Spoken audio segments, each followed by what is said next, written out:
All right, so we left off with that top problem from last week, and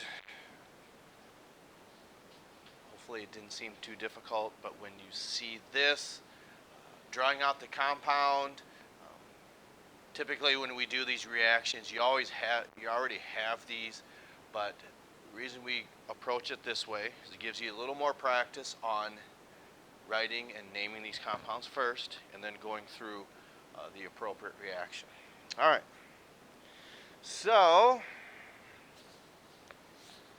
does anyone have any problems writing out the compound first? No. Okay. Because if you say you're not having any problems, then I would have to presume that we're all advancing in the same and right direction. Maybe not the same direction, but more importantly, the right direction. And one of the things I'm kind of curious about, what do you picture next year, whether maybe you're sitting up in Brookings or Sioux Falls, or maybe over in the Black Hills area, Vermilion.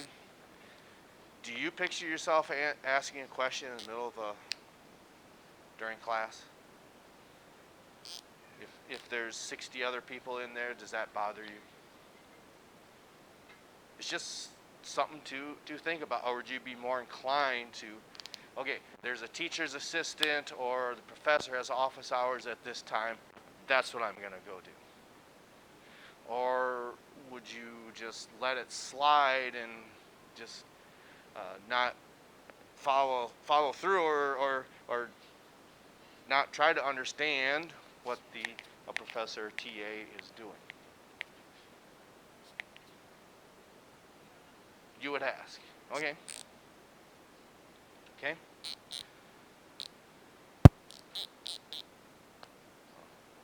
gonna say oh, you do. Okay, you do have it there. It's not like it blends in with the black hair. Okay. I can't tell if we have it over there either. We just do what we're told, right? Yeah, that's what we do. Okay. First thing, what are we going to do first for this?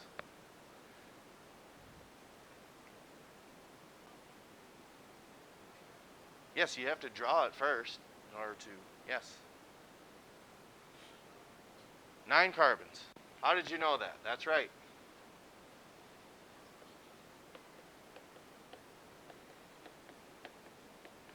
Okay. And are there any double bonds in there? You're right. How did you know that?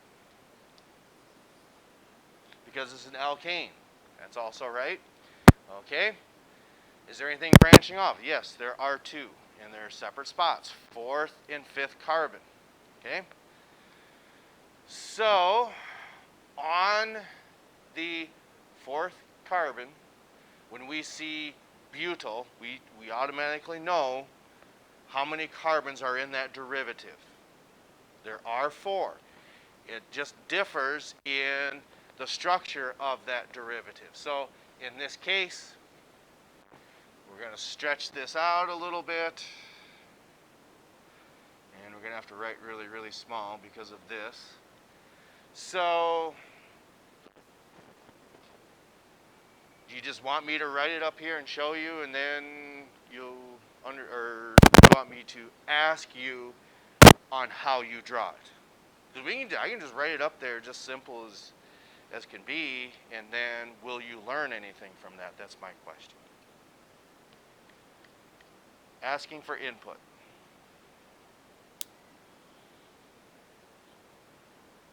Okay, we can do that. Is that the only input we got? Yes? We're all nodding our head yes? Okay. So if that's the case, we know we need 4 carbons. There's 1, 2, 3, okay? But on carbons, where's that 4th one go? Because this is not your 4th carbon because it's part of the parent chain. So from prior knowledge and last week, does that go on the 1st, 2nd, or third carbon on that derivative.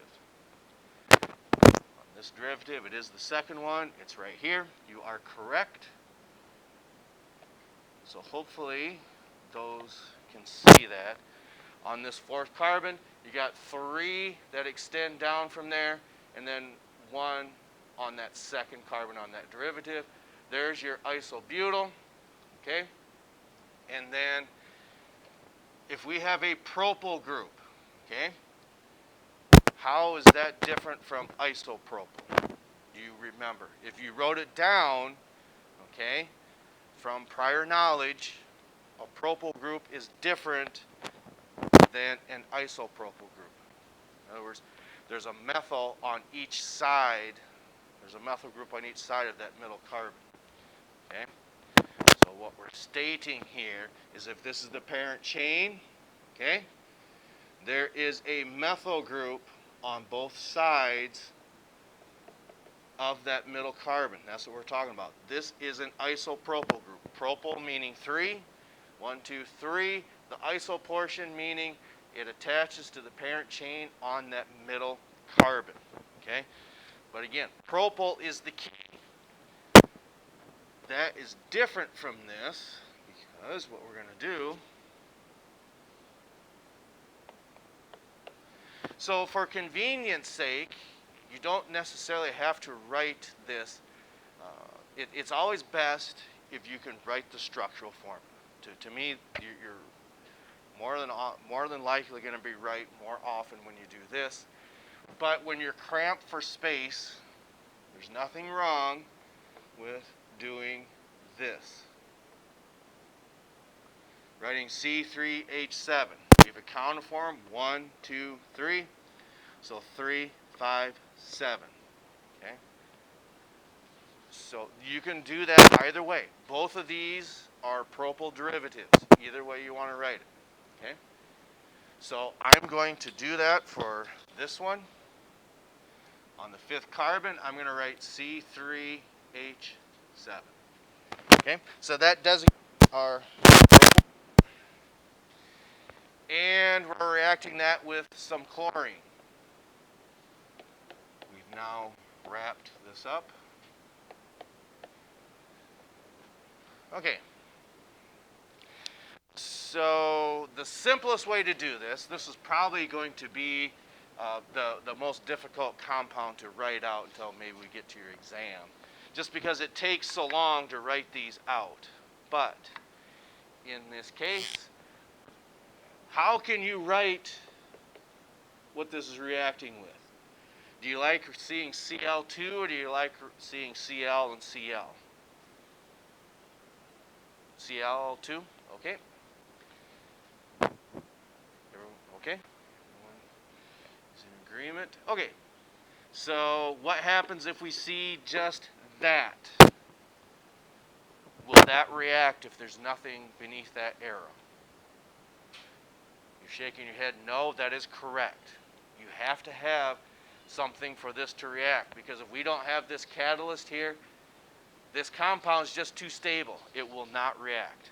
Now when we get to alkenes where there's a double bond in here, that's a different story. Those are much, much less stable. So heat or UV light will jumpstart this. Now we just need our 9 carbons. Okay, and then on our 4th one, isobutyl group.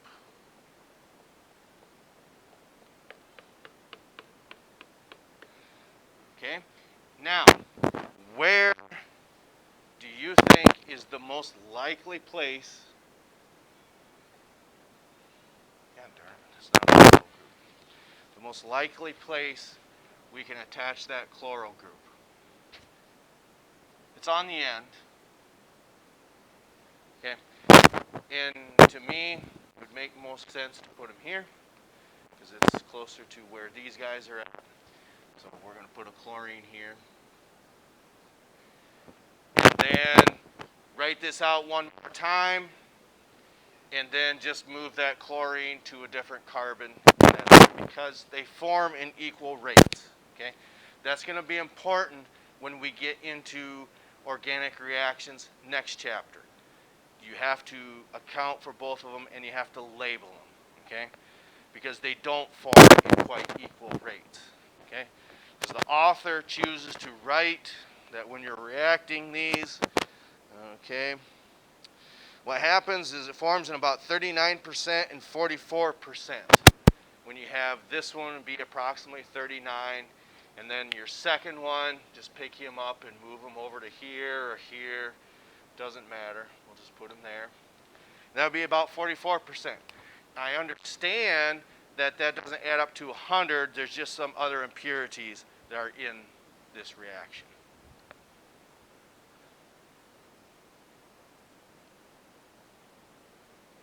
Okay, left outside, are we good? Right outside. We're good? Right outside? Right outside? Okay. Left middle? Right middle. Awesome. So can we erase this? All right. Okay. Sometimes maybe we should just leave this up so people can see how smart you are or intelligent. Because I would say this isn't easy. There's nothing easy about this. Okay? So if you feel that you're struggling, chances are you're not alone. Okay? Just move them to anywhere other than the end. Are you talking about this one right here? Yeah, that's fine. Yes, that's correct. That's why I erased it and moved it over. 2 times. Yep.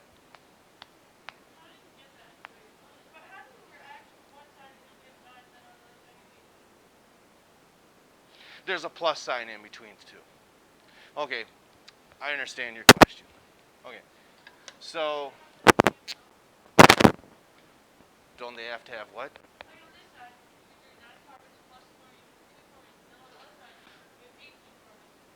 No. Okay, hold on. Okay, so this was the first one we drew as a byproduct, okay? 6, 8, 9, okay? C3H7.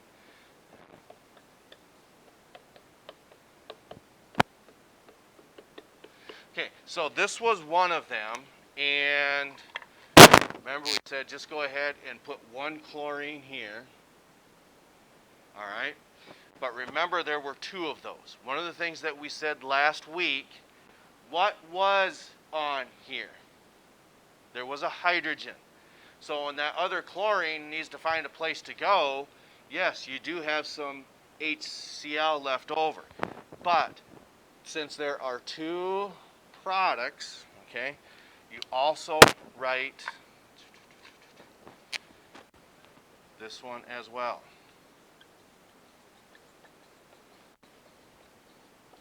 Now, what you're thinking is these need to be balanced like we did with inorganic chemistry. That is different. This is the organic side, okay?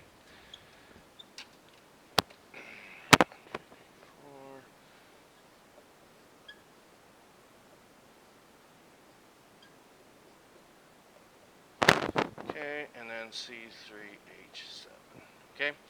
And then one of the things we said, rather than putting it on the end, you can just move him over 1, from here or here. Either one's fine, okay?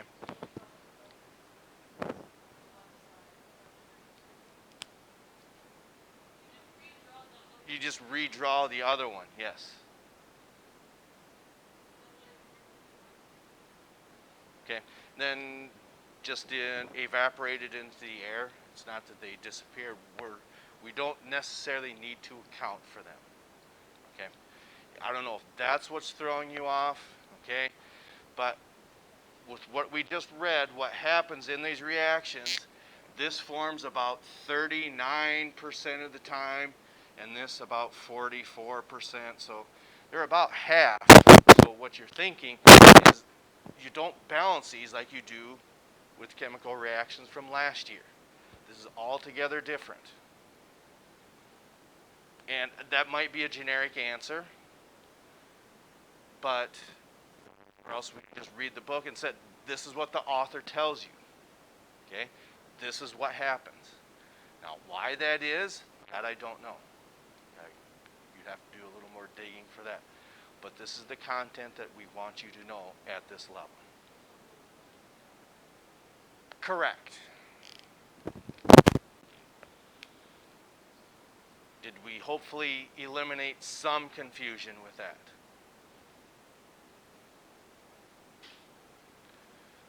Now, like I said, now keep in mind, there's some people or students who don't have exposure to this that walk into this in college. They've never seen this before. So hopefully you will be that much further ahead should you have or choose to take this in college. It's a choice that you made, and we're happy to have you in here. Okay? And sometimes maybe you don't know what to ask. But if we keep saying, yes, we understand, we keep going. Okay?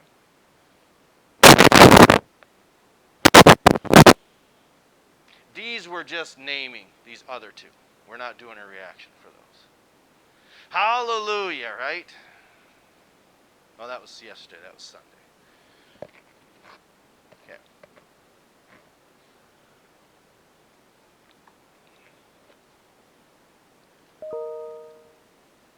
Keep going.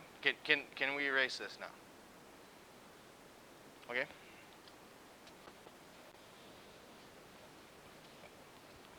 Okay.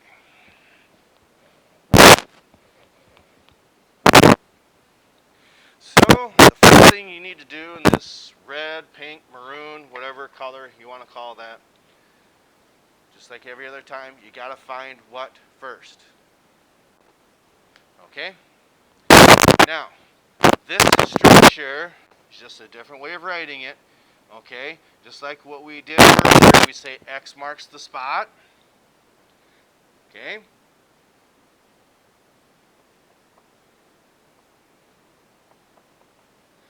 It's no different. We've got 3 carbons and 7 hydrogens. Okay? We've got 6 hydrogens, and there's our 7th one.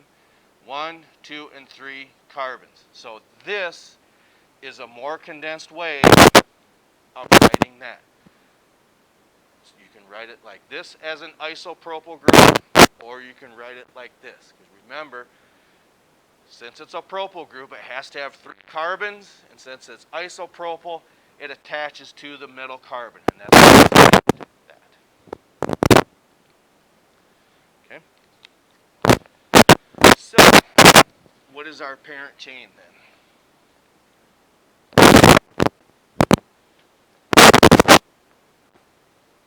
Okay? Hexane, so that means there's 6, right? Make sure we got plenty of room here. Okay, what is branching off of that parent chain?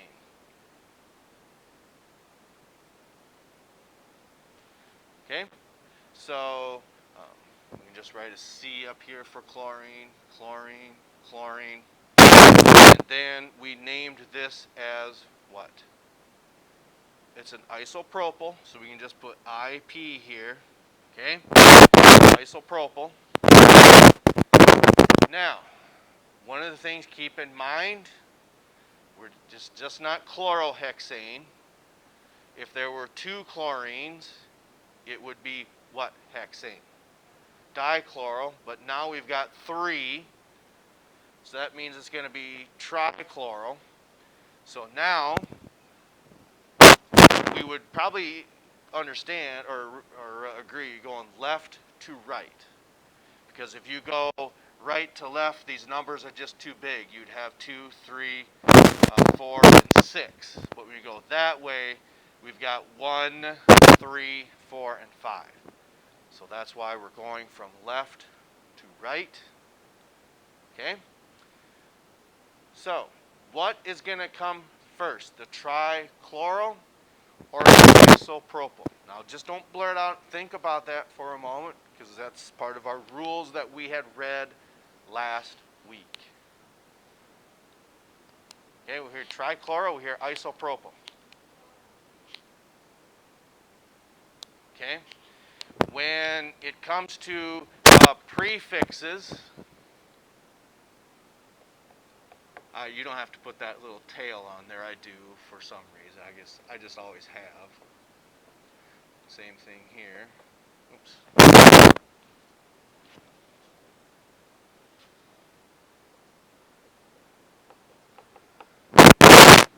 Is there an exception to the rule? Yes, there is. What was that exception? Isopropyl. So what that means is we go by the I. Here, we disregard that prefix and go by the C. All right? So in this case, the chloral groups come first, and they're on which carbons?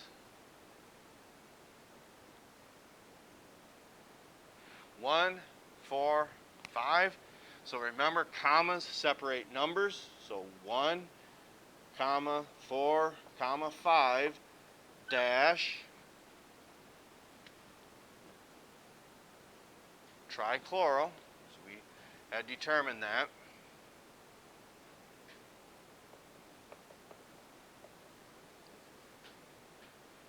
See, you always think you have room, but you always run out.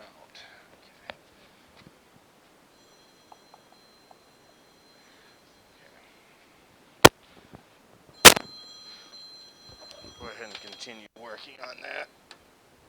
I got a contractor at the house, so excuse me for a moment.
Okay, sorry about that. That's something you don't know how much you miss something until it's gone. Haven't had hot water for a while. Since Saturday, I guess. I don't know if that's a while. Okay. So back to this. All right. So you correctly said this was first, this comes next. Where is that isopropyl group located? On the third carbon. So we've got 3 dash isopropyl. Okay.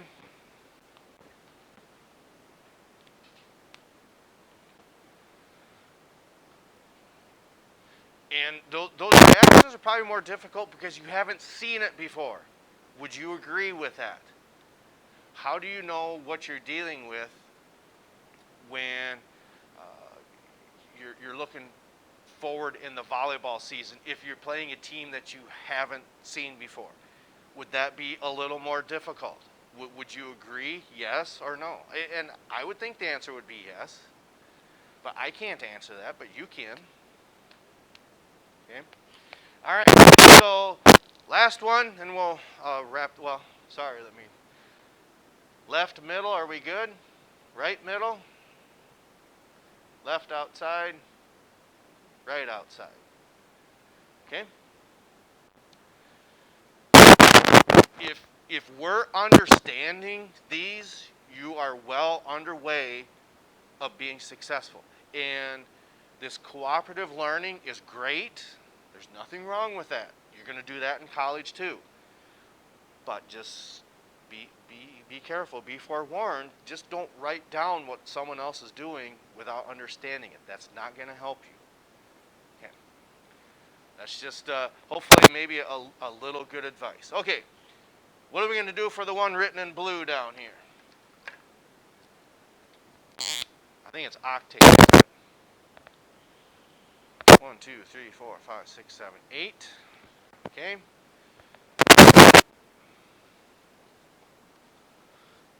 Try to give myself a little more room here. Okay. There's 4 derivatives on there. Are some of them the same? The answer to that would be yes. All right. So again, maybe this helps, maybe it doesn't. But it helps me, and hopefully if you would agree that if it helps me, hopefully we can help you. All right. So what are these 2 derivatives? Okay, so we'll just put m's there. Okay. What's this guy? Just like up there, it's a chloral group. Now, we've written this down, but we've never seen it applied. The first thing I would suggest that you do, how many carbons are in that derivative? There's 4. But it's how it attaches to the parent chain. In my estimation, this is the easiest of the butyl groups because which carbon does that attach to the parent chain to? The second one. There's your clue which butyl group that is. And what you're right, but what does that S stand for? Secondary butyl. Okay? So now, this could be something that you could make a mistake in, and it's an honest, it's an innocent mistake. Okay? One of the things we say, we make mistakes, but 2 things. 1, try to learn from them. 2, not repeat them. Don't just do this. I understand that's a butyl group. Okay? But one thing could happen is you could forget, you got to put that S in there for secondary. Okay? So now, okay, do we think we're going left to right or right to left for numbering? You are going left to right. Why are you correct? Because the numbers would be smaller, okay? Because here we're on the second carbon, getting bigger. If we're going this direction, we're on the third. Now, should you have something on the second carbon on this side, then you go by the alphabetical order when you would have the same number on either side. Okay? So with that being said, which one of these is written first? Don't go by the numbers. We've got the numbers on here where they attach. Now you got to put them in alphabetical order. So be careful with that because which one comes first? I could have swore you just said that one. Which one?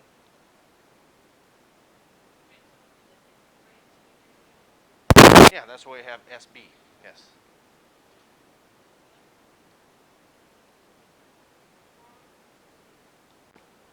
Well, which prefix it is? Yes. So this one comes first.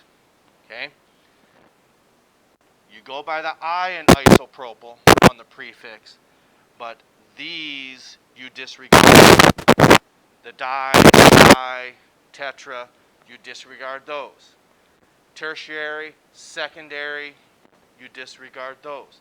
But isopropyl and isobutyl, you go by the I's in there. Okay, so what carbon is that secondary butyl on? Fourth one. So we've got 4 dash secondary butyl dash what's next? Okay, and which carbon is that?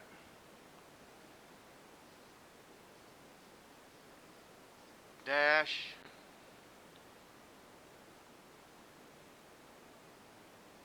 You're all on. You are correct. 2, 3 dash dimethyl.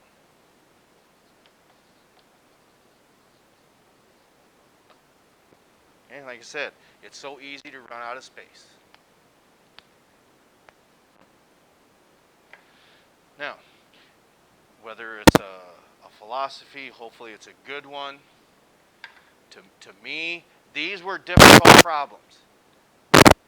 And I think it's important if we address these difficult problems together as a group, when we can do that together, it's way more beneficial for you individuals working together as that group as opposed to getting off on your own.